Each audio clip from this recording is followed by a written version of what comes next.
Camcat Publishing presents How to Get Over Your Best Friend's Ex by Kristi McManus, narrated by Carly Robbins. For Alice. The rules. Learn the rules so you know how to break them. Chapter 1. The honk of a horn alerted me to her arrival long before my mom called up the stairs. "Bray's here!" I roll my eyes, frantically shoving the last of my items into my backpack. "I hear her horn, Mom!" "No need for attitude, Hannah," she called back, her mother tone heavy in her voice. My only response was another eye roll as I bounded down the stairs and into the kitchen, heading straight for the bowl of fruit on the island. My mothers were buzzing around the kitchen, muttering to each other about who would be late for dinner and who would be responding to the wedding invitation still taped to the fridge. It was all so typical Middle America, minus the whole dad thing.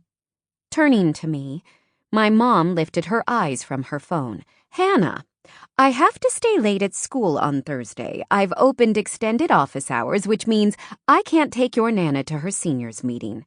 Can you take her? I'll be able to pick her up after work."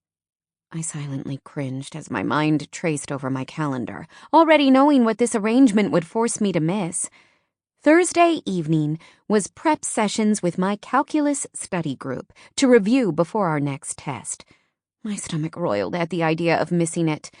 Calculus was my worst subject, and I relied on those study sessions to keep my head above water. But bailing on my Nana and forcing her to sit in her apartment to watch Wheel of Fortune instead of going to her club meeting was out of the question. The guilt that simmered in my core burned away any residual inclination to say no.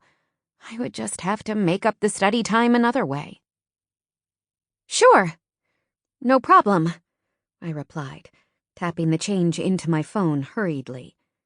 Another honk of Bray's horn sounded, her impatience ringing through.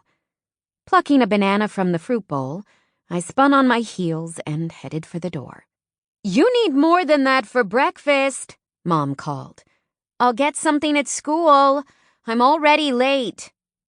I didn't wait for a response before I was out the door and down the steps toward Bray's little white Jetta. The cool air jolted my senses. Tennessee caught in the clutches of spring as the chill of winter slowly loosened its grip. Sliding into the passenger seat, I threw... Sample complete. Ready to continue?